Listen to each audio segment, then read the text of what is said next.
முல்லைத்தீவு மாவட்டத்திலே சட்டவிரோத மீன்பிடி நடவடிக்கைகளை கட்டுப்படுத்துவது தொடர்பாக இன்றைய தினம் இந்த கூட்டம் கௌரவ மீன்பிடி அமைச்சர் கௌரவ டக்ளஸ் தேவானந்தா அவர்கள் தலைமையிலே இடம்பெற இருக்கின்றது.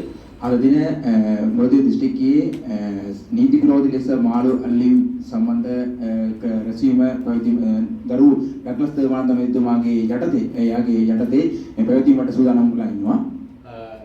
இந்த சட்டவிரோத மீன்பிடி தொடர்பாக கடந்த ஏப்ரல் மாதம் 17ஆம் தேதி முதலாவது கூட்டம் கௌரவ டக்ளஸ் தேவானந்தா அமைச்சர் அவர்களுடைய தலைமையிலே இடம்பெற்றிருந்தது.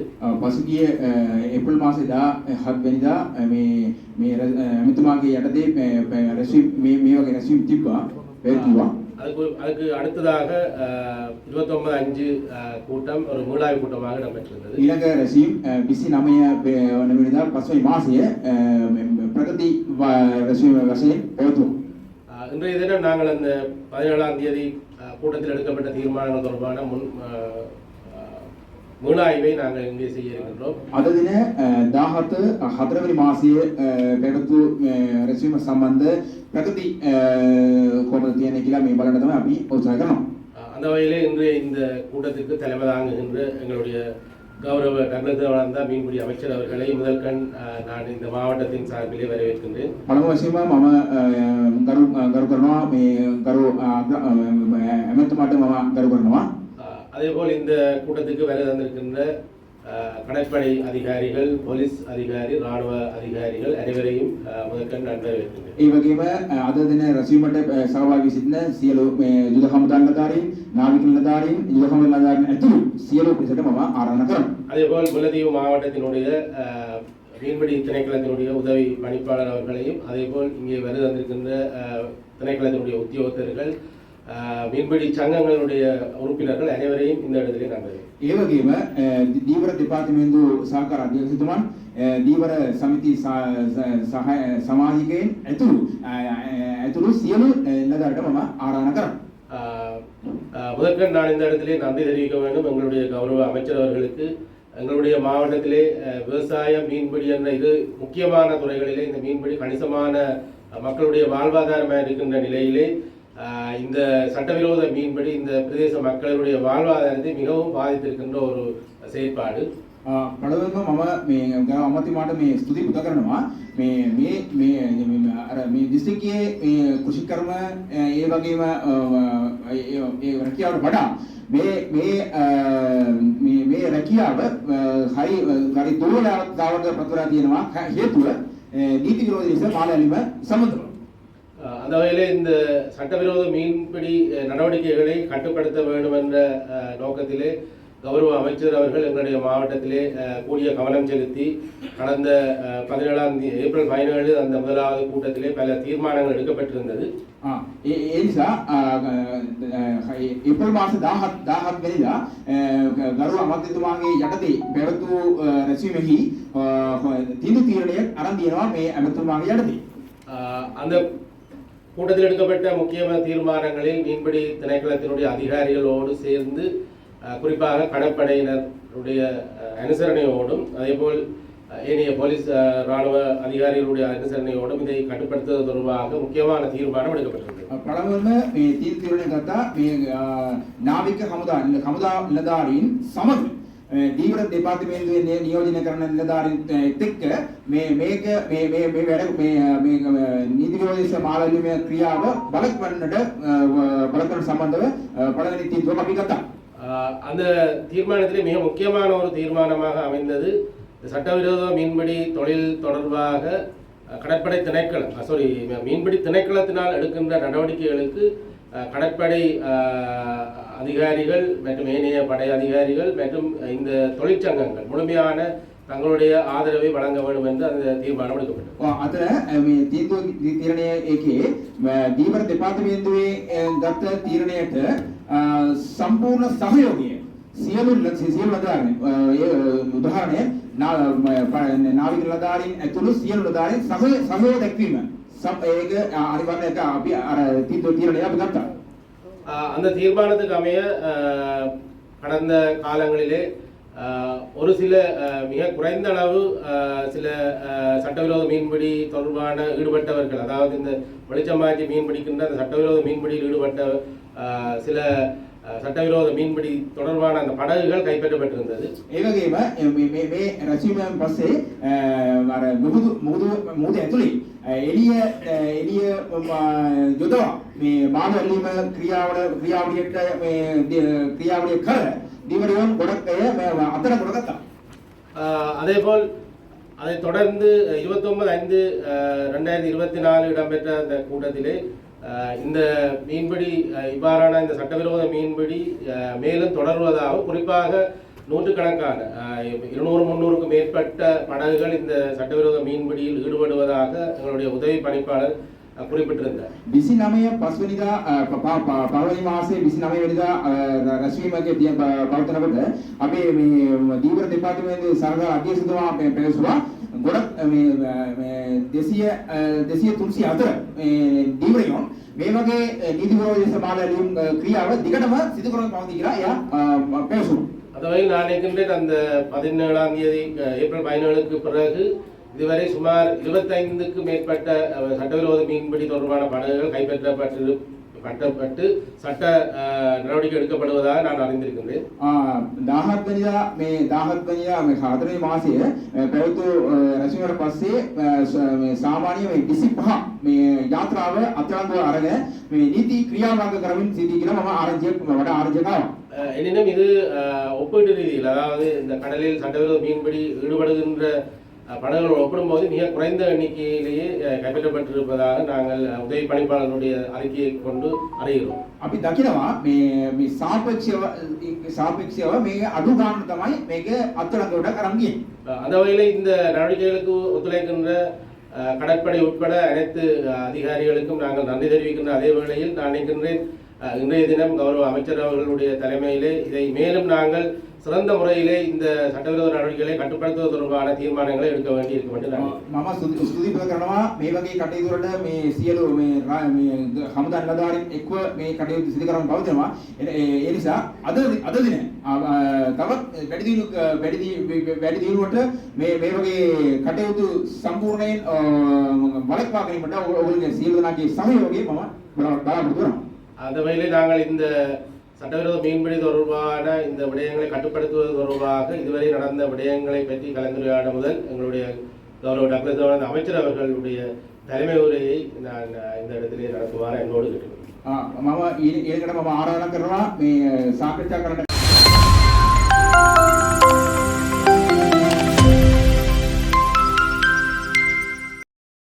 මදනාවට අයබෝවන්.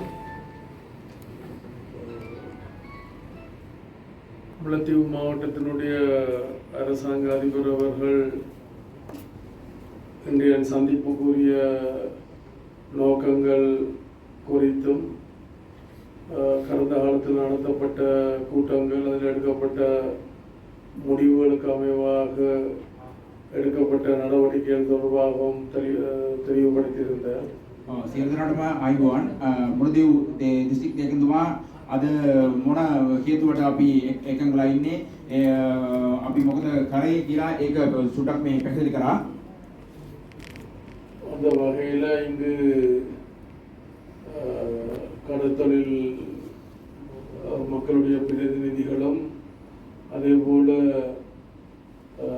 கடற்தொழில் திணைக்களம், அதே போல போலீசார், ஆர்மி மற்றும் நேவி எல்லாரும் இங்கு கலந்து கொண்டிருக்கின்றீர்கள். අද රැස්වීමේදී දීවර ජනතාව වෙනුවෙන් ඒගොල්ලෝගේ නියෝජිතයන්, දෙපාර්තමේන්තු ප්‍රධානීන්, ඒ වගේම සියලු පාර්ශවයන් අද මේ රැස්වීමට සහභාගීලා ඉන්නවා. அந்த வகையில் நாங்கள் எங்களுடைய கலந்துரையாடலை தொடரலாம். ඒ නිසා මම කල්පනා කරනවා මේ සාකච්ඡාව දිගටම පවත්වාගෙන යාමට මම එකඟ වෙනවා. அதற்கு முதல் கடற்தொழில் மக்களுடைய என்னுடைய அமைச்சினுடைய இந்த மாவட்டத்திற்கு உடைய மாவட்டத்தினுடைய ஒருங்கிணைப்பாளர் அருணாதன் சுருக்கமாக தாங்கள் எதிர்கொள்ளுகின்ற பிரச்சனைகளை தெளிவுபடுத்துவார். ඊට කලින් මොළොත් දිස්ත්‍රික්කයේ මේ දීවර සම්බන්ධීකරණ නිලධාරීන් අරුණාදන් මැතිතුමා කෙටින් මොකද දෙන ප්‍රශ්නයක් සම්බන්ධව පැහැදිලි කරනවා. கௌரவ கடத்தொழில் அமைச்சர் அவர்கள் district leakentuman යුද හමුදාවදී යුද හමුදාවදීම යුද හමුදා නදාරීන් පොලිස් නදාරීන් යුද හමුදා නාවික නදාරීන් ඇතුළු සියලු පිරිසටම ආරාධනා කරනවා එකඟ වෙනවා. அதேவேளை நான் விசேடமாக எங்களோட மீனவர் சார்பில் ஒரு நன்றியை சொல்ல வேண்டிய கௌரவ அமைச்சர் அவர்களுக்கு இந்த நேரத்தில் எமது வாழ்வாதாரத்தில் கஷ்டத்தில் இருக்கும் போது அவர்களால் எங்கள் மாவட்டத்துக்கு அரிசி அதோடு வீடு விலை ஆகியவற்றை இந்த நேரத்தில் வழங்குவதற்கு எங்கள் முன் வந்ததற்காக எங்களை வாழ்வாதாரத்தை மேற்கொள்வதற்காக இந்த மீனவர் மக்கள் சார்பில் அவருக்கு மேலும் மேலும் நாங்கள் நன்றியை தெரிவிக்கிறோம். පළවෙනිව තවත් මම ස්තුති පුද කරනවා මේ ජනතාවට සහනාධාර උදාහරණයක් හාල් දැල් ඒ වගේ බඩු ලබා දීමට මේ ජනතාව වෙනුවෙන් මම ස්තුති පුද කරනවා. கருத்துக்கு வருகிறேன். உண்மையாகவே போன 17ஆம் தேதிக்கு பிறகு சேர்ந்த ஒரு கூட்டம் வைக்கப்பட்டிருந்தது. அதுக்கு பிறகு டிசிசி மீட்டிங்கிலும் இந்த சட்டவிரோதமான தொழில்களை முன்வைத்து கலைக்கப்பட்டிருந்தது. 17 වෙනිදාට පස්සේ රැස්වීම එක පැවතුවා. ඊට පස්සේ DCC අද district සම්බන්ධීකරණ කමිටු රැස්වීමේට මේ කරුණු පැහැදිලි කරන්න තියෙනවා. அந்த விடயத்தில் உண்மையாகவே போன மாதம் 13ஆம் தேதி இங்கு டிசிசி மீட்டிங் நடத்தப்பட்டது. இங்கு கடற்படை அனைத்து அதிகாரிகளும் இங்கு வந்திருந்தார்கள். அந்த இடத்தில் கௌரவ பாராளுமன்ற உறுப்பினர் அபிவிருத்தி குழு காதல் மஸ்தான் அவர்கள், அதோடு அடைக்கலநாதன் அவர்கள், கௌரவ வினா அவர்கள், அதோடு கௌரவ சால்ஸ் அண்ணன் அவர்களும் இங்கு வந்து கலந்து கொண்டிருந்தார். DCC district ගමනාගමන කමිටු රැස්වීමේදී සියලු නාවික නිලධාරීන් ඇතුළු සියලු පාර්ලිමේන්තු මන්ත්‍රී මේ සහභාගීලා හිටියා. அந்த விடயத்தில் உண்மையாகவே அதுக்கு பிறகு ஒரு நல்ல முன்னேற்றம் வரும் என்று நாங்கள் முன்வைத்து நாங்கள் இந்த கூட்டத்தில் இருந்து நாங்கள் வெளியேறினோம். රැස්වීමට පස්සේ අපි හොඳ තත්ත්වයක් උදාහරණයක් කියලා අපි විශ්වාස කරලා අපි එළියට ගියා. அதுக்கு பிறகு உண்மையாகவே நாங்கள் கடற்கரையில் இருந்து பார்க்கும்போது 300-400 லைட்டு எமது முல்லைத்தீவு பிரதேசத்திலிருந்து கொக்குழாய் மட்டும் காணப்பட்டிருந்தது. ඊට පස්සේ මුහුදු තීරයේ ඉඳලා බලනකොට මේ 300-400 අතර ගොඩක් අය මේ එළිය පාවිච්චි කරලා යොදාන මේ පාළු අල්ලීම ක්‍රියාව කරගෙන යාම සම්බන්ධව අපි දිගටම අපි දකින්න ලැබුණා. இது சம்பந்தமாக நாங்கள் எங்கள் அரசாங்க அதிபர், நீதியர் வள திணைக்களம், நேவியின் உள்ளூர் பாதுகாப்பு ஆகியோர்களுக்கு நாங்கள் பலமுறை தெரியப்படுத்தியிருக்கோம். මේ සම්බන්ධව අපි සියලු නිලධාරීන් උදාහරණයක් මේ යුද හමුදා නාවික හමුදා නිලධාරීන්ට අපි දැනුම් දුන්නා මේ ක්‍රියාව සම්බන්ධව. ஆனா அது உண்மையாகவே நாங்கள் யாரையும் கூட சொல்ல விரும்பவில்லை. ஆனா இந்த இடத்தில் நாங்கள் எடுத்துள்ளது அந்த 19 நாளுக்கும் பிடிக்கப்பட்ட படகு 3 படகு தான். ඒක මම වැරදි කියලා නෑ. ඒක ඒ 19 දිනයට අත්අඩංගුවට ගන්න තියෙන්නේ යාත්‍රා 3ක් විතර තමයි අත්අඩංගුවට ගන්න තියෙන්නේ. அதுக்கு பிறகு உண்மையாகவே எங்கள சங்கங்கள் திணைக்களத்தோடு தொடர்பு கொண்டு உண்மையாகவே அந்த சங்கத்தில் நாங்கள் குறிப்பிட்ட பிரச்சனை இல்லாமல் திணைக்களத்தோடு சேர்ந்து 2 படகு கைது செய்துள்ளோம். அந்த நேரத்தில் எங்களுக்கு மேலே கைது செய்யாத காரணம் எங்கள் பக்கத்தாலேயே சட்டவிரோதமான வலைகளோடு போட்டுகள் போய்கொண்டிருக்கிறது.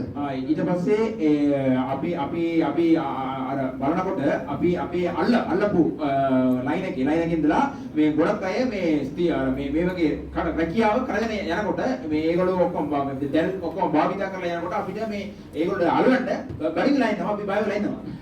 அதை நாங்கள் கவனத்தில் எடுத்து நாங்கள் உண்மையாகவே எங்களுக்கு இது பலமுறை அறிவுறுத்தி நாங்கள் யாரையும் குறை சொல்லாத பட்சத்தில் நாங்கள் எமது சங்கங்கள் நீதிமன்றத்தில் ஒரு வழக்கை போட்டிருக்கிறோம். எங்களுக்கு நல்ல ஒரு தீர்ப்பு நீதிமன்றத்தாலே கிடைக்கும். ඒ නිසා තමයි අපි සමිතිය ඔක්කොම තීරණය කරා අපි නඩු දාන්න කියලා අපි තීරණය කරා.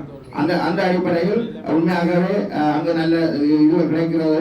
ஆனால் எங்களுக்கு இன்றைய நிலைமையில் இன்றைக்கு சரியான ஒரு தீர்மானத்தை இந்த மீனவ மக்கள் வாழ்வதற்கு கௌரவ கடத்தொழில் அமைச்சர் இந்த இடத்தில் எங்களுக்கு பெற்று தந்து இந்த மீனவ மக்களின் நீண்ட கால வாழ்வாரத்தை கொண்டு வரதுக்கு நல்ல முடிவு எடுத்து தருவாங்க. ඒ නිසා තමයි මම කාරණික වෙලා සිටිනවා. අද රැසීමේ පොන්ද තීරණයක් ගන්න අරන් මේ ජනතාවට සහන දෙන්න කියලා මම ගරු අමතිතුමාට මම කාරණිකව ඉල්ලා සිටිනවා.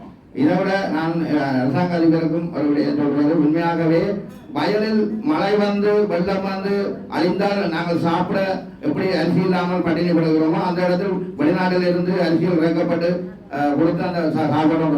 இன்றைக்கு எங்களோட கடலில் மீன்களை அழிக்கப்பட்டிருந்தால் அடுத்த கட்டம் வெளிநாட்டில் இருந்து இறக்க வேண்டிய நன்மைக்கு வரும். ஆகவே இந்த இனங்கள் அழிக்கப்படாமல் விவசாயிகள் மாதிரி உங்களை மீனவர்களை பார்த்து இந்த වළංගල කාපාති දරවනවා කටපොන්නේ. ඒ නිසා මම දිසාපතිතුමාට ඉල්ලා සිටිනවා මේ ගම්පතුල ඒ වගේ තත්ත්වයේ මුණ දෙනකොට මේ පිට රටේ ඉඳලා මේ මොකක් හරි අපි ආනයන කරලා ඒක දෙනවා. නමුත් මේ දීවර සම්පත් ඒකේ නැති වෙනකොට පිට රටේ ඉඳලා තමයි ඒක ගේන්න වෙනවා කියලා තමයි මම කාර්නිකව ඉල්ලා සිටිනවා මේ.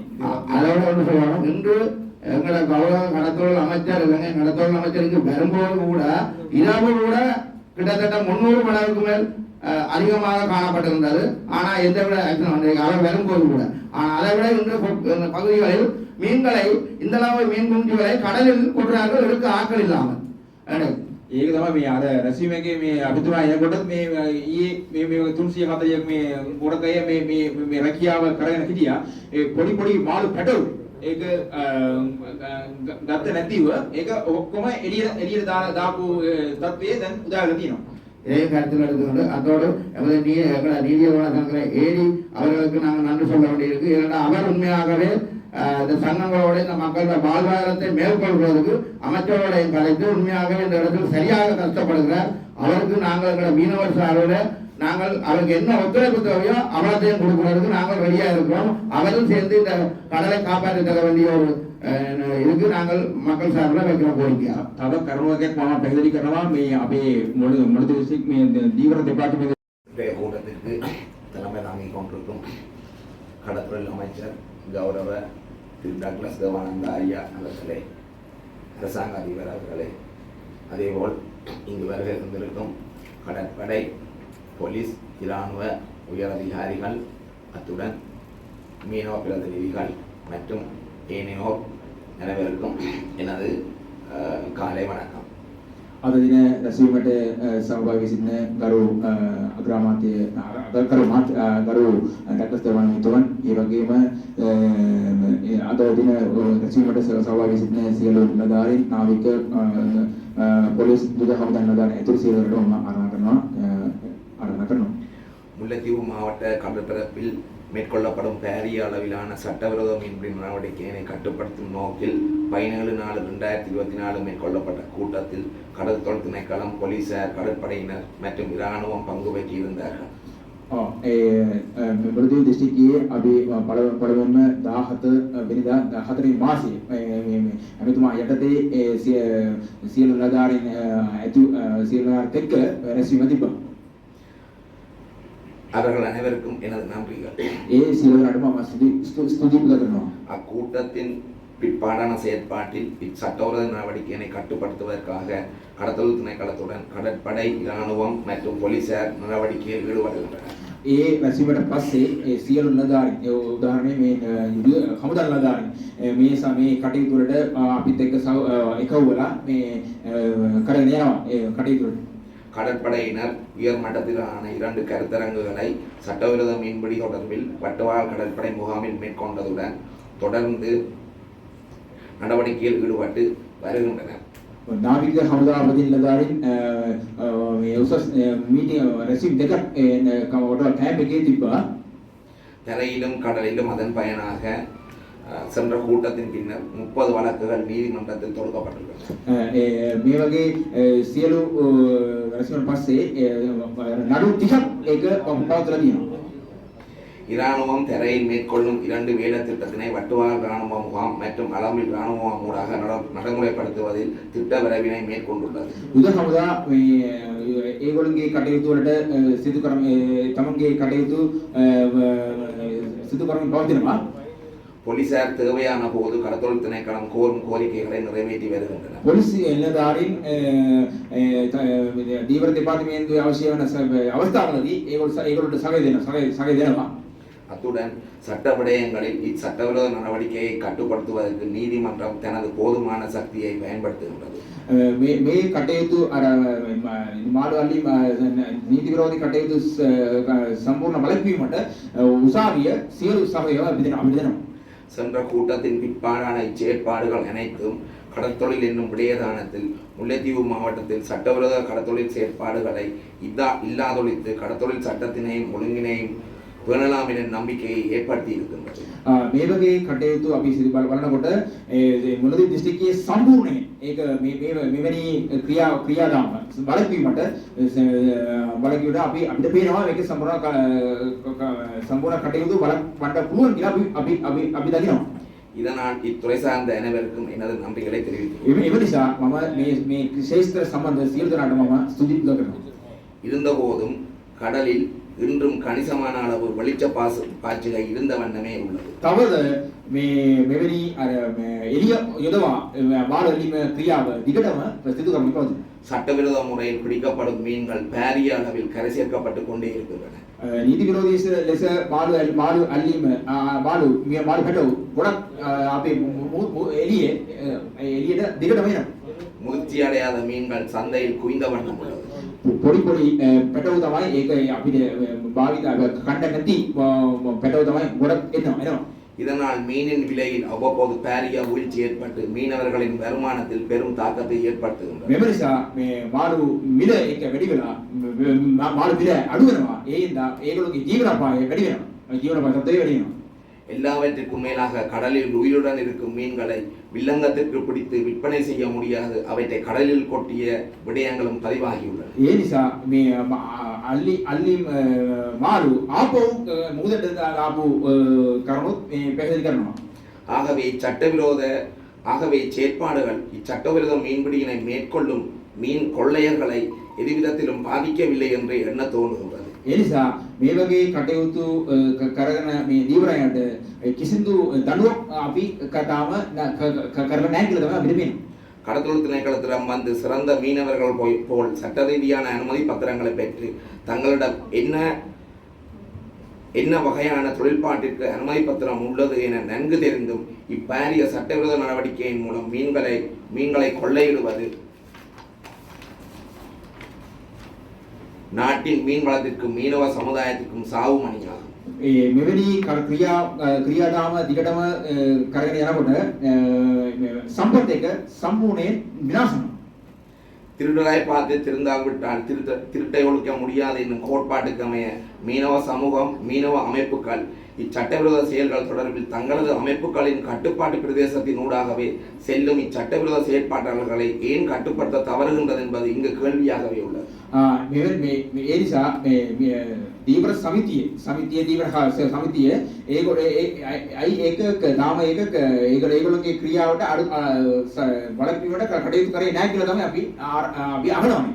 எது எப்படி இருப்பினும் அரசு தனது இறமையையும் சட்டம் ஒழுங்குகளையும் சரியாக பேணி காப்பாற்றும் என்ற வகையில் சென்ற கூட்டத்தின் பிற்பாடு நாம் பெற்ற அனுபவங்களையும் பாடங்களையும் கருத்தில் கொண்டு இன்றிலிருந்து வேறு புதிய பரிணாமத்துடன் செயலாற்றி இச்சட்டவிரோத நடவடிக்கையினை மாவட்டத்தில் கட்டுப்படுத்துவோம் என உறுதி பூண்டு அனைத்து தரப்பினரும் ஒத்துழைப்பையும் வேண்டி எனது அறிக்கையினை நிறைவு செய்கின்றேன். ඒ නිසා මම අද බලාපොරොත්තු වෙනවා මේ සම්පූර්ණ අලුත් ගමනට අපි යන්න මම කල්පනා කරනවා. ඒ නිසා සම්පූර්ණයෙන් බලපෑමට සියලු නිලධාරීන්ගේ සියලු පාර්ශවයන්ගේ සහයෝගය මම බලාපොරොත්තු වෙනවා.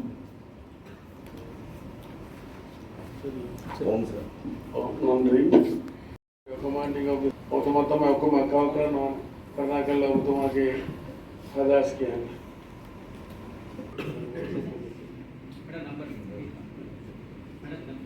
මගේ 500 வேலை කණක් சொன்னது මුලදී විතරයි. නමුත් අපි එහෙම කියන්න හොඳ නෑ. போட்டு லைட்டுகளை எல்லா போட்டும் ஏற்றுக்கொண்டே கடலில் லைட்டை போட்டுக்கணும். மற்றது விலையில பொறுத்த மட்டும் இல்லை சார், விலையில் எல்லாமே வேறு வேறு இடங்களில் ஒழிச்சு தான் கைவிடும். வீடுகளில் தான் விலை இருக்குது. விலை ஒன்றும் கடற்கரையில் இல்லை. இதன் பேரில் கரையில் விலைக்கு பிடிக்காதான் ஒழிச்சு சார். மற்ற நாங்கள் அதெல்லாம் கதைக்க வேண்டியிருந்தாங்க உங்களுக்கு அது நாங்கள் எடுத்துருக்கோம். எந்த ஒரு அன்றைக்கு நாங்கள் போய்க்கிற கடலில் நாங்கள் பிடிப்போம். நேற்றெல்லாம் கரை இருந்தது. நேற்று இரவு உள்ள தூண்டாயில் நின்றதுன்னு அன்னைக்குன்னு ஒரு 3 கிலோமீட்டருக்குள்ள தூண்டாயில் நின்றது. கொக்குத்தொருவாய் நான் நேற்று கொக்குத்தொருவாய் தூண்டாய் எல்லாம் பார்த்து கொண்டு வந்தேன் சார். 2 மீட்டிங்காக இரவு நாள் இந்த கண்ணால் நான் பார்க்கணும். கொக்குத்தொருவாயில் வலுக்கிட்ட நின்றது சார். கொக்குத்தொருவாயில் நான் நினைக்கிறேன் ஒரு 2 கிலோமீட்டருக்குள்ள நின்றது. பேருந்து தூண்டாயில் வந்து கொஞ்சம் மேலேண்ட ஒரு 3-3.5 கிலோமீட்டரில் தூண்டாயில் மட்டும் நான் எண்ணினான். தூண்டாயில் மட்டும் எண்ணினான் சார். நான் எண்ணினதே வந்து ஒரு 75 என்ற ஃபிசிக்கலான எண்ணக்கூடியதாக இருந்தது. லைக் இப்போ அதுக்கு மேலேயும் 2-3 லேயர் சார் மேலுக்கு நிற்கும். நேவி போட் சார் என்ன சொன்னால் நேவி போட் சார் என்னடா ஒரு 5 மணி 5:30க்கே லைட்டை 2 விதமாக கையாளலாம் சார். என்னடா லைட் போட வழி கிடைக்க சார். அவையில பிடிக்க வேணுமென்ற ஒரு நோக்கம் இல்லை. லைட்டை ஓப்பன் பண்ணிட்டு சொல்லலாம் சார். அல்லது லைட்டை அவ சார் உண்மையில் அவற்றை பாதுகாப்புக்கான லைட்டுக்கு சார் சட்டம் நல்ல வடிவாக இடம் கொடுக்குது சார். பாதுகாப்பு நாங்கள் சொல்கிறோம் சார். போட்டுக்கு வெளியே லைட்டை கட்டி கொண்டு ஏன் இருக்கிறான்றதான் எங்களோட கேள்வி. மற்றது ஒரு விலை இல்லை. அப்போ இதை இருந்து போட்டு சார் விடிய கால நேரங்களை பொறுத்து சில நேரம் 8 மணிக்கே வளப்படுது, சில நேரத்தில் விடியப்புறம் வளப்படுது, சில நேரம் விடிஞ்சு நல்லா சூரியன் வந்த அப்புறம் வளப்படுது. இப்போ வளப்பட்டு அந்த மீன் எல்லாம் வந்து சார் இப்போ டிரெக்டாக இங்கே வராது. இந்த முல்லைத்தீவில் ஒரு மீனும் பறிக்கிறது. நேராக புல்மோட்டைக்கே அந்த மீன் போயிடும். இங்கே பறிக்கிறதில்ல ஒரு மீன் போட்டெல்லாம் நேராக புல்மோட்டையில் கொண்டே தான் பறிக்கிறாங்க. அவையில் தங்களுக்குள்ள சார் பயங்கரமான ஒரு சூட்சுமத்தை அவையில் பயன்படுத்தி கொண்டு வருது. இப்போ இதில் உண்மையில் சார் ஆனால் இப்போ இந்த வேலையில் நாங்கள் செய்த இந்த வேலை திட்டத்தால் சார் உண்மையில் வந்து இது ஒரு கொன்றோடுக்க கொன்றலாம் அல்ல கொன்றோடுக்க கொன்ற வேணுமென்ற நம்பிக்கை எங்களுக்கு இருக்குது சார். ஏன்னா நாங்கள் அதை இன்னும் கூட்ட வேணுமென்றதான் சார் இன்றைய கூட்டத்தில் கேட்டுக்கொள்ளலாம். என்ன இப்போ ஏழாவது என்று சொல்கிறதுக்கு அங்கே ஒன்றுமே இல்லை சார். ஏன்னா நாங்கள் 10 வேலை 11 வேலை இப்போ பிடிச்சிட்டோம் இந்நேரம். இன்னுமே எங்களுக்கு நான் நினைக்கிறேன் சார் கிராம ரீதியாக சொல்ல போனாலே இத்தனை வேலை இருக்குன்ற கணக்கு எங்களுக்கு தெரியும். கொக்குளாயில் குறைஞ்சபட்சம் சார் எப்படியும் ஒரு 200-300 வேலை இருந்தாலும் அங்கே இருக்குது. மற்றபடி மெட்ட கிராமங்களில் இத்தனை வேலை இருக்குன்றது எங்களுக்கு தெரியும். எவ்வளோ வேலை வச்சு பாய்ச்சி கொண்டிருக்கிறோம்ன்றது தெரியும். ஆனால் உண்மையில சார் உண்மையான மீனவராக இருந்தால் அவையில் நிப்பாட்ட வேண்டியது அவையோட கடமை சார். உண்மையில ஏன்னா மீனுண்ட இப்போ 3 நாள் அன்றைக்கு பெருநாள் ஆண்டு பெருநாள் ரம்லான் நடந்த ஆண்டு சார் மீன் கொட்டப்பட்டிருக்குது. அதுக்கு பிறகு முதல் நாள் சார் மீன் கொட்டப்பட்டிருக்கு. ஏன்னா 25 ரூபாய்க்கு மீன் இப்போ ஒரு படகுலாம் சார் இவங்க சுருக்கு விலையை வளைச்சு 1000 கிலோ கணக்கில் அந்த மீனை கொண்டு போய்க்குள்ள சார். அதுக்கான ஒரு விலை கிடைக்கல என்ற ஒரு பட்சத்தில் அல்லது சரியான கருவாடு போட்டு அவருக்கு செலவு அதுன்ற பட்சத்தில் அந்த மீனை கடலுக்கு தட்டி விடுற ஒரு சூழல் இருக்குது. ஆனால் அதே நேரத்தில் சார் இங்கே மற்ற விலையை பாவிச்சு 5 கிலோ மீனை அவன் பிடிச்சு கொண்டு வந்தாலும் சார் இந்த 25 ரூபாய்க்கு தான் சார் அதை கொடுக்க வேண்டியது. இவ்வளோ எண்ணெய் செலவழிச்சு சரியான சட்ட ரீதியான லைசன்ஸ் எடுத்து சட்ட ரீதியான மீன் விலையை பயன்படுத்தி செய்த ஆள் வந்து சார் அப்படி ஒரு பெரிய மீன் கொள்வனம் கொண்டு அங்கால நடக்கிறபடியா இந்த மீன் விலையை குறைச்சி கொடுக்க வேண்டியது. ஒரு ஆலோசனை சொல்லுங்க என்ன செய்யலாம்.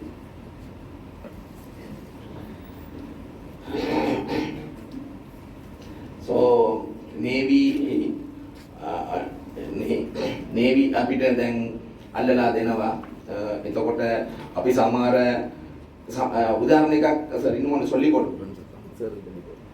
என்னடா சார் அன்றைக்கு இப்போ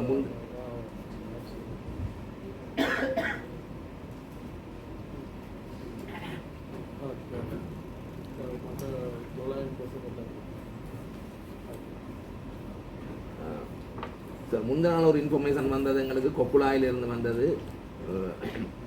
கரவலை பாட்டுக்குள்ளே விலை வளைச்சி கொண்டு போயாங்க பகல் பொழுது சரியாண்டு அவர் ஒரு கிலோமீட்டர் தூரமே வராங்க சார். அப்போ நாங்கள் நேவிக்கு அறிவிச்சு நேவிலேருந்து அதை பிடிச்சி நாங்கள் வழக்கு வச்சா சார் ரிமாண்ட். அந்த கரவலை ஆறு எங்களுக்கு திருப்பி சொல்கிறாங்க 2 வரையில் திருப்பி வரையிலையாங்க சார். இப்போ எங்களுக்கு அது ஒரு நல்ல ஒரு இண்டிகேட்டர் சார். 2 வரையில் ஒருத்தருமே வரையிலாங்க. ஆகவே சரியான ஒரு பனிஷ்மெண்ட் ஒன்று கொடுக்க சார் கட்டுப்படுறீனம்ன்றது சரியான ஒரு இண்டிகேட்டர் சார்.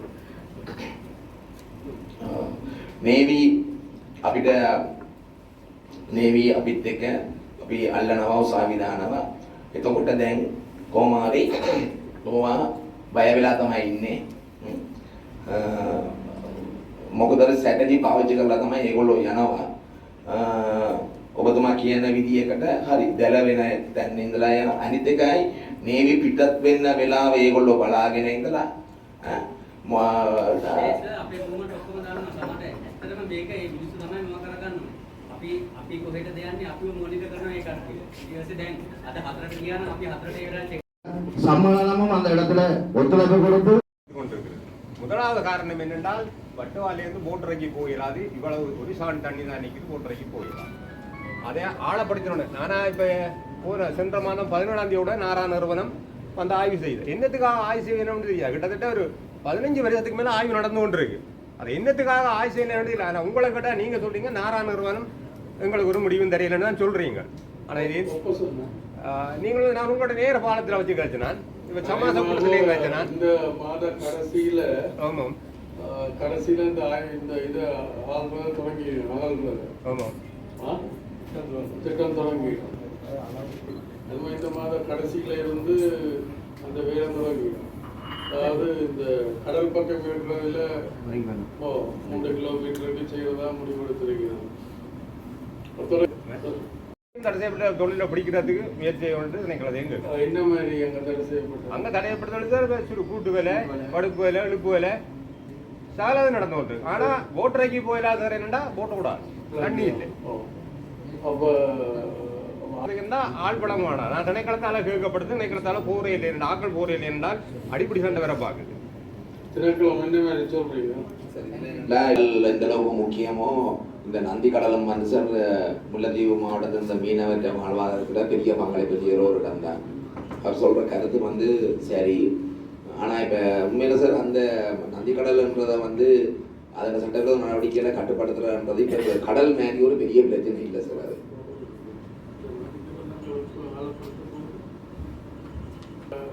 அது மாத கடைசியில தொடங்கி நீங்க சொல்றீங்க சார் கடற்ப விஞ்ஞான துபாயில் பக்கம் தான் அதுக்கு அனுமதி கொடுத்துருக்கிறோம். நாங்கள் மற்றது கிடைக்க மாட்டோம் காத்து கொண்டிருக்கோம். விஞ்ஞான கிட்ட தொடங்கி போட்டு பள்ளி வேற சொல்லுது தொடங்கிட்டு அப்புறம் அங்கால போவோம். நீங்களும் பல தடவை வந்து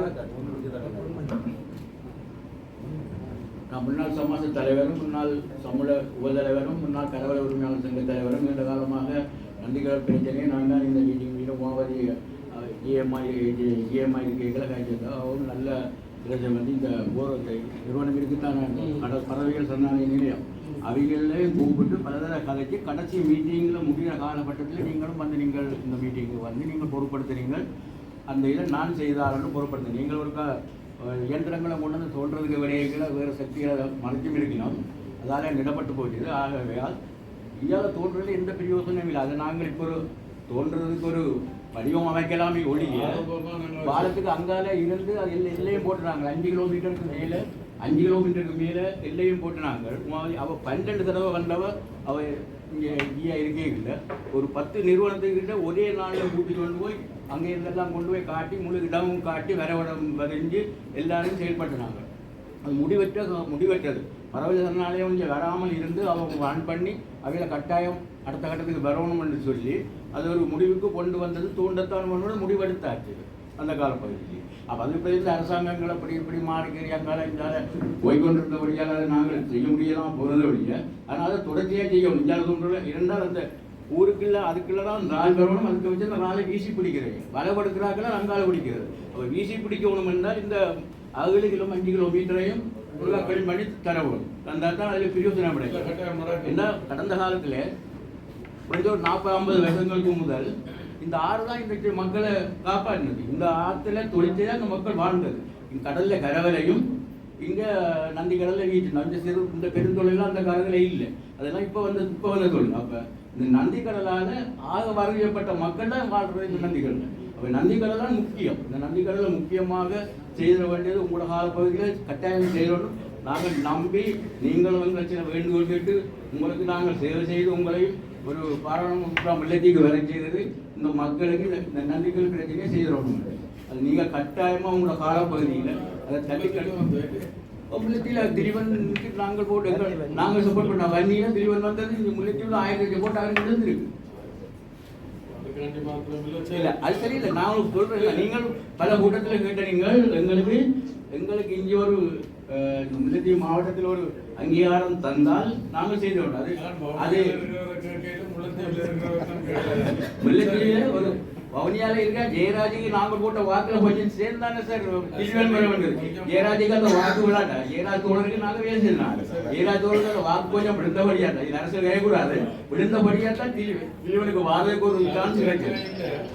திரிவனுக்கு கொண்டு போட்டு நாங்கள் ஜெயராஜுக்கு போட்டபடியா திரிவனுக்கு போட்டோம். ஜெயராஜுக்கு தனியாக போட்டுட்டா ஜெயராஜ் வந்திருக்கோம். நான் அந்த பக்கத்தால பார்க்கல, ஆனால் வேற முல்லைத்தீவு மாவட்டத்தை சேர்ந்த நீங்க அந்த போட்டுகளை பிடிக்கிறது இது 12 வருஷமா சுமாராக 2012ஆம் ஆண்டு அதுக்கு நாங்கள் இடம் கொடுத்து நாங்கள் தொழிற்சேர கொஞ்சம் வெளி மாவட்டக்காரருக்கு 15ஆம் ஆண்டு அவங்க கொஞ்சம் கூட வந்துட்டோம், 300-400 பேர் வந்துருக்கோம்.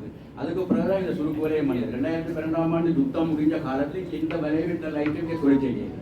2015ஆம் ஆண்டு வரைக்கும் எந்த லைட்டும் எந்த தொழிலும் செய்யல. 2015ஆம் ஆண்டுக்கு பிறகுதான் இந்த ஆகிறது. முதல்ல நாங்கள் 32 பேர் கொடுத்தோம், பிறகு 72 பேர், 150 பேருந்து 2 கணக்கில் ஆக்கள் வந்த பிறகுதான் இந்த தொழில்கள் வந்தது. அப்போ இல்லை நாங்கள் ஒன்று தொழிலாக சொல்லி கேட்டுக்கொள்வோம்.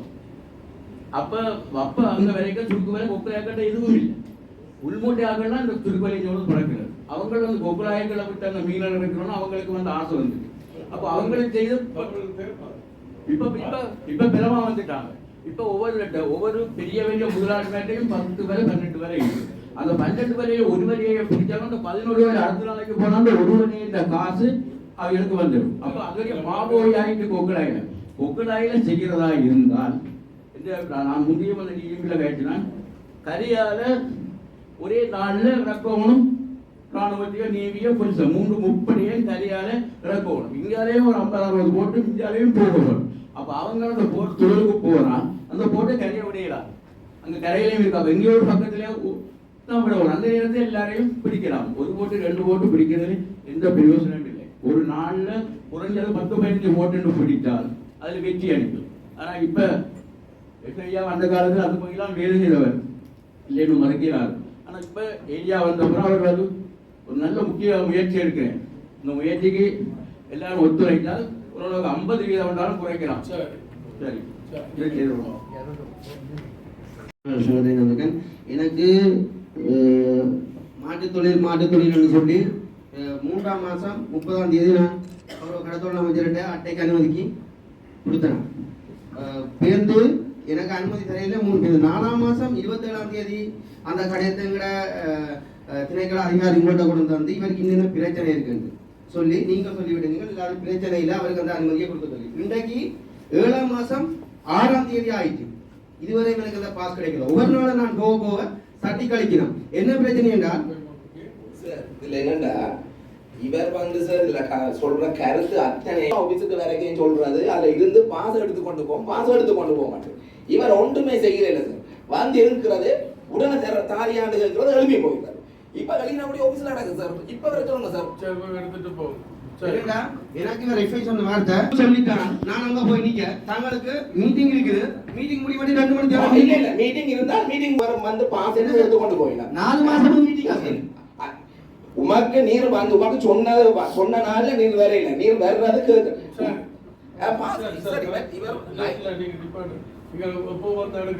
வாடிகளுக்கு பயன்படுத்தலாம்னு நினைக்கிறேன். எதுக்கும் வீடுகள் அனைவரும் வந்து உங்களுடைய ஏடி ஆபீஸ்ல இருக்கும். அதை நீங்கள் பார்க்கலாம். அரிசியும் வந்து உங்களுக்கு ஏற்ற வகையில விலையில வந்து கொண்டு இருக்குது. இது அரிசியும் வீடும் வந்து கொழுப்புல இருந்து இங்கெல்லாம் வந்து கொண்டு இருக்கு. ஒரு பிரச்சனை எங்களுக்கு இருக்கு. போர்வையில் நீங்கள் செய்ய வேண்டியதில்லை. அது 2ஐயும் கண்காணித்து மக்கள் பிரச்சனையை ஒரு பார்க்க சொல்லி சொல்லுங்க. காரணம் என்ன, மக்கள் துன்பப்படுறோம். அவையிலையும் கவிதையில குந்தி கொண்டிருக்கணும். கவிதையில குந்தி கொண்டிருக்க மக்கள்கிட்ட இறங்கி பேட்டி எடுத்து மக்களுக்கு என்ன கஷ்டம் பார்த்து உங்களுக்கு சொல்லணும். மேல மேல சொல்லணும்.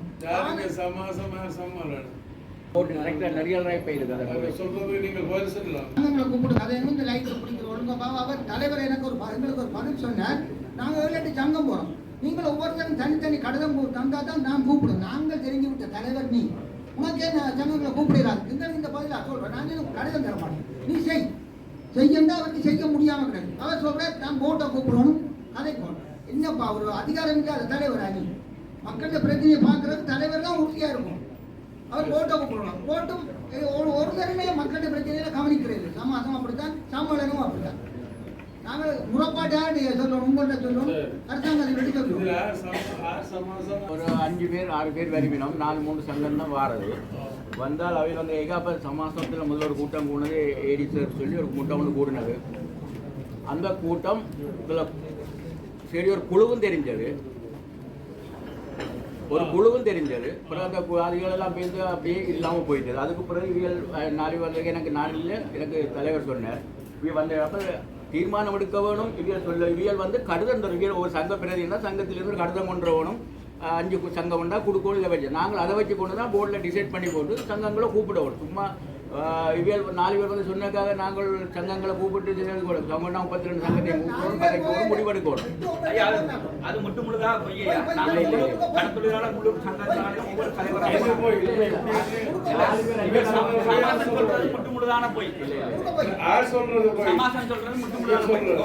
நாங்கள் அனைவரும் போனாங்க. அனைவரும் போய்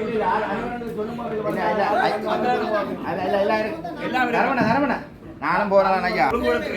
நாங்கள் எல்லாராலையுமே சமாசத்தாலையும் சம்பளத்தாலையும் சரி, சம்பளம் அங்கனைக்கு எங்களுக்கு ஏதாவது உடனே வரும். சமாசம் எதுவுமே எங்களுக்கு வரையும். நாங்கள் மீனவர் சமுதாயம் கீழே போயிட்டோம். எங்களுக்கு எந்த எதுவுமே இல்லை. சும்மா சொல்ற சமாச தலைவர் இந்த வரைக்கும் சொல்லட்டும். ஏதாவது ஒரு மீனவர் சமுதாயத்துக்கு ஏதாவது பெட்ரோல் சங்கம் தாங்க செய்யறோம். பெட்ரோல் காசு ஆட்டு காசு எங்களுக்காக தான் சமாசம் கடிதம். ஐயா, சமாசத்தில் ஏற்பட்ட சங்கம் இருக்குது. 92ஆம் ஆண்டுல இருந்து பதிவு செய்ய அதில் வந்த 3 பேராளர் போய்த்தான் நாங்கள் சமாச தலைவரை தெரிகிறோம். அவருக்கு எங்கட கிளச்சங்கத்தை கூப்பிட்டு கூட்டம் வைக்கிறதுக்கு கடிதம் கொடுக்க வேண்டிய அவசியம் இல்லை. அவர் என்னென்னு கேட்டால் அவருக்கு அதிகாரம் இருக்குது. கடலில் இப்படி நடக்குது, இது சம்பந்தமாக நாங்கள் என்ன செய்யணும், இதை கட்டுப்படுத்தலாம் இப்படின்ற விடயங்களை கதைக்கிறதுக்கு யாரும் கடிதம் கொடுக்க தேவையில்லை. அவருக்கு நான் போகிறதுக்கு கூட்டத்துக்கு நான் கடிதம் கொடுத்து தான் போகணும்னா அவர் அந்த தலைவராக இருக்க வேண்டிய அதிகாரம் இல்லை. இன்றைக்கு நாங்கள் எங்களோட சங்கங்களால் உங்களை கூப்பிட்றோம், ஒரு கௌரவ அமைச்சர்ன்னு சொல்லி எங்களோட பிரச்சனையை தீர்த்து வைங்க. இல்லை நான் சொல்கிறேன், ஒரு கருத்தாக சொல்கிறேன். அப்போ உண்மையாகவே நீங்கள் வந்து இதே மாதிரி கடலில் அவர் இவ்வளோ லைட் எறியது 33 சங்கத்தையும் கூப்பிட்டு அங்கே வச்சு தீர்மானம் எடுக்கிறது கடிதம் கொடுக்கணும். அந்த சட்டத்திலே இல்லை. அப்படி ஏசிக்கிட்டோ சட்டம் இருக்காண்டு இல்லை. அப்படி செய்யாத ஒரு தலைவர், தன்னிச்சையாக முடிவெடுக்க இல்லாத தலைவர், அதில் இருந்தும் பிரயோசனம் இல்லை. இன்னும் ஒரு ஆண்ட கதை கேட்டு வரையல, அவரே கடிதம் கொடுத்து வரையல.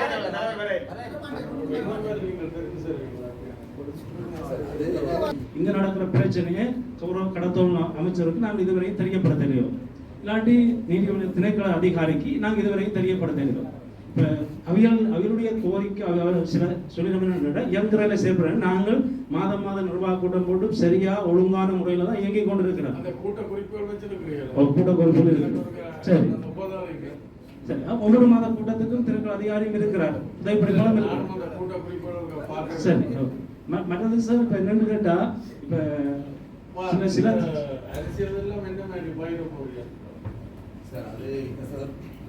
கிராமிய சங்கங்களுக்கு கீழே இருக்கிற அனுமதி வழங்கப்படாத போட்டுகளை அப்புறப்படுத்துங்கோ, அல்லது அதுகளை இனங்காட்டி தாங்கோங்களுக்கு அதுகளை நாங்கள் செய்தார மாட்டோம். ஏன்னா சங்கம் சொன்னா தான் சார் அது எங்களுக்கு தெரிய வரும். ஏன்னா இறங்குதுறையில் வந்து அவர் கொண்டு வைக்கிற இதுகள் ரைட்டா. ஆகவே கடைசி கூட்டத்தில் நடந்ததுன்னு சொன்னால் கடைசி கூட்டத்துக்கு பிறகு தீர்மானம் ஒன்று எடுக்கப்பட்டால் அந்த தீர்மானத்தை எவ்வாறு எங்களை கொண்டு வச்சு செயற்படுத்தி இருக்கணும்ன்றதான் சார் கேள்வி மேலே. சார் ரெண்டா சார் 18 உத்தியோகத்தர் இருந்த இடத்துல சார் 6 உத்தியோகத்தர் தான் இங்கே இருந்தோம் இருக்கோம் சார். ஓகே, இருந்தாலும் அது எங்களுக்கு ஒரு விடயமா எங்களுக்கு தெரியல. இவையில் ஒரு சரியான ஒரு சப்போர்ட்டை செய்ய வேண்டாம். ஏன்னா கடைசியாக நான் இவைகளுக்கு ஒரு விஷயம் சொன்னான்னு சொன்னால், ஒரு கொக்குளாய் இறங்குதுறையில் உள்ள 2 சங்கத்தின் விவரத்தை எடுத்து எனக்கு உடனடியாக தாங்கோ, நான் இந்த லைசன்ஸில் கண்ட்ரோல் பண்ணுறதுக்கான இதை சொல்லி இப்போ 2 மாதத்துக்கிட்ட வந்திருக்கு. 2 வரையில இவேண்ட அமைப்புகளில் தான் அந்த 2 சங்கமும் இருக்குது. 2 வரையில எனக்கு தெரியல. அதுதான் முல்லைத்தீவில் உள்ள பிரதானமான பிரச்சனைக்குரிய இடம்.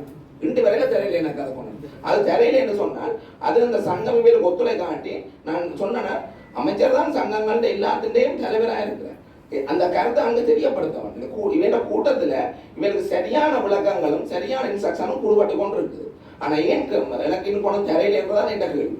கொக்குளா சங்கத்தை கூப்பிட்டு அந்த சங்கத்தையும் கூப்பிட்டு வச்சு அவைகளுக்கு நான் தான் சிங்களத்தில் இன்ஸ்ட்ரக்ஷன் கொடுக்கணும்னு சொன்னேன் சொல்லி அதை செய்து நான் போகணும் சொல்லி 2 வரையில் எனக்கு வந்து கிடைக்கல சார்.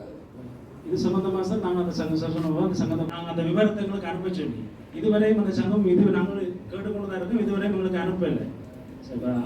நாங்களும் கேட்காம இல்லை, நாங்கள் கேட்டு அனுப்பலை. மற்றது சார் நடவடிக்கை அந்த கடைசி கூட்டத்தில் என்ன வேலை என்ன பொறிமுறை இப்போ ஒரு துறையில தெரியல சார். இப்போ என்னண்டா அடுத்தது அவைகளுக்கு இன்னும் அவைகளுக்கு ஒரு எச்சரிக்கை கடிதத்தை போட்டு அந்த கொப்பியை சேருக்கு போடலாம் தானே. சேருக்கு போட்டால் சேர் உடனடியாக மகா சம்மேளனத்திட்ட சொல்லி இந்த சங்கம் இயங்கையில் இவையில கலைக்கிறதா அல்லது மாவட்ட சம்மேளனத்தோட சேர்ந்து இயங்க போய் நம்மன்ற ஒரு நடவடிக்கைக்கு சார் கொண்டு வரலாம் சார். சார் நான் கடைசியாக ஏற்கனவே வந்து வடக்குரிய பரிசோதனை கூடிக்கொண்டு போய் அவங்களோட ஒரு சில சங்கங்களை நாங்கள் பார்த்து அதை செக் பண்ணி அப்படி சில நடவடிக்கைகளை செய்திருக்கிறோம். செய்யாமல் இல்லை. அதுக்கு திரும்பவும் நாங்கள் அந்த ஒவ்வொரு சங்கத்துக்கும் முல்லைத்தீவு மாவட்டத்தில் இருக்கிற அத்தனை சங்கங்களுக்கும் ஆக்களை பிரித்து உத்தியோகத்தரோட விட்டு நாங்கள் நீங்கள் பார்க்க சொல்லி அப்போ அதை கூட நிர்வாகத்தில் உள்ள தலைவர் மட்டும்தான் செய்யணுமென்று இல்லை. எல்லாருக்குமே வேலை, எல்லாருக்குமே பிரச்சனை இருக்கு, எல்லாருக்குமே பகிர்ந்தளிப்பு அடிப்படையில் அவர்களுக்கு விட்டது. அப்போ சொல்லி இதுவரையும் செய்யாவிட்டது ஆரல்ல நாங்கள் சொன்னது டேட்டும் கொடுத்து இன்னும் அது ஒவ்வொரு அதிகாரியோட சந்திச்சு போய் அதை பார்க்க சொல்லி நாங்கள் முல்லை வடக்குல பொருட்படுத்தது கொஞ்சம் இடத்தை பார்த்துருக்கிறோம். அப்போ ஏற்கனவே நாங்கள் பார்த்துட்டு சில காரியத்தை சொல்லியிருக்கிறோம், அதை செய்ய சொல்லி. என்னடா சார் சில இடங்கள் வந்து பிரதானமாக பார்க்க வேண்டிய இடங்கள் தேவையில் இருக்குது. இப்போ அந்த என்னடா இப்போ இவனுக்கு ஒரு சரியான பலத்தை கொடுத்துருக்குறோம், நாங்கள் கொடுக்குறோம் சார். என்னென்னு சொன்னால் நீங்கள் சங்கம் நீங்கள் செயற்படுத்துங்க போய் நான் உங்களுக்கு பின்னுக்கு நிற்கிறேன். அப்போ இந்த பலத்தை தான் சார் நான் கொடுக்கிறேன். அப்போ இவன் என்ன செய்ய வேணும்டா சார் உடனடியாக அந்த இடத்துல போய் சார் இந்த இடத்துல இவ்வளவு படகு சட்டவிரோதமாக நிற்கிது, உடனடியாக இதே அகற்றுமோன்னு எனக்கு சொன்னால் சார் நான் இவன் ஒரு ஹெல்ப்போட உடனடியாக நான் அதுக்கான ஒரு சட்ட நடவடிக்கை நான் எடுப்பேன் சார். அதான் நான் எதிர்பார்க்கிறேன் சார். சொல்லியும் இருக்கிறோம். 14 ஓட்டு நிற்குது, அம்பளிமாட ஓட்டு ஏற்கனவே நாங்கள் சொல்லியிருக்கிறோம். என்னன்னா எங்களால சில இனங்கள் பிரச்சனையை சொல்லதான் முடியும். அதாவது முடிவெடுக்கிறது சட்ட நடவடிக்கிறது சம்மேளனம் கிடையாது, அதிகாரிகள் தான். சரி, இப்போ நீங்கள் இனி அதற்கு அப்புறம் நடவடிக்கை எடுக்கணும், போலீஸாரோட நடவடிக்கை எடுக்கணும். சரி வேறு கல்லெல்லாம் வர்றது அநியாயமாக போய் சொன்னதான் இடியல்ல அதனுடைய வனஜீவாதேவம் கச்சேரியும் தான் தடையாமல் 2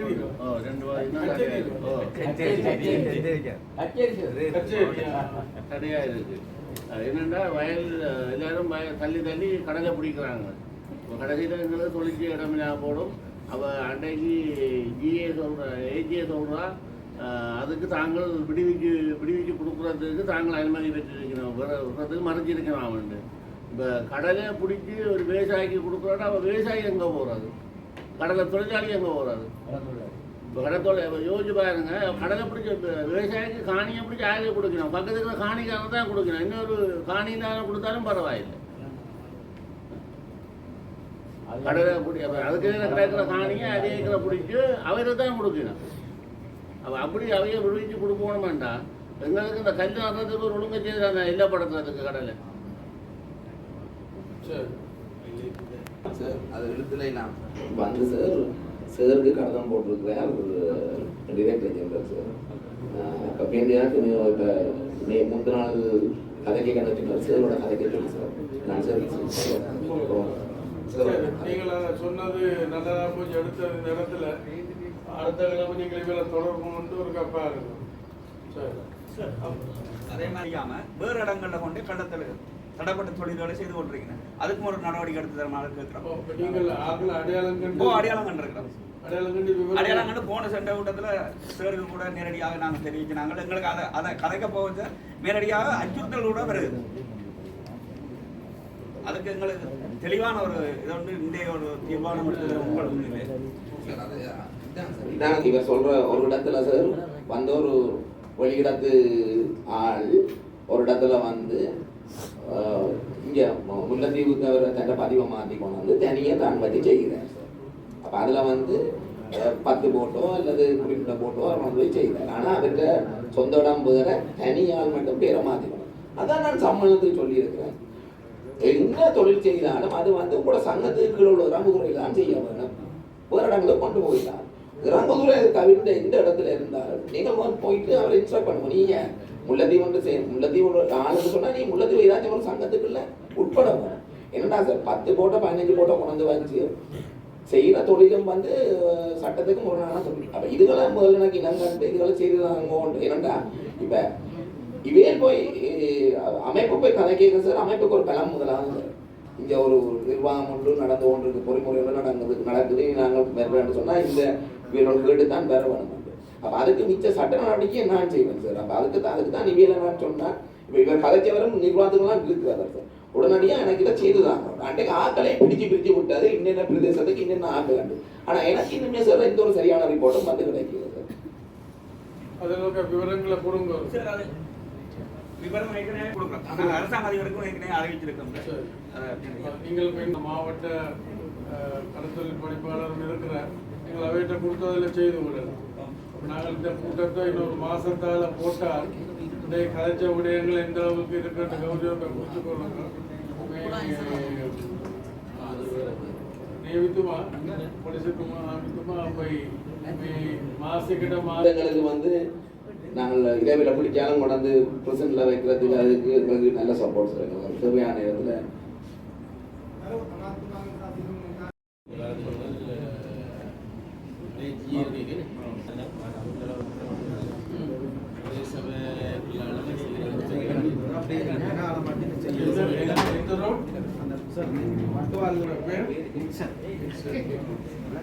நம்பர் பட்டுவால் பாடசாலை வீதி. அதே இப்போ ஒரு வருஷத்துக்கு பழச்சிருக்கு. இந்த மாதிரி வேலை 200 மீட்டர்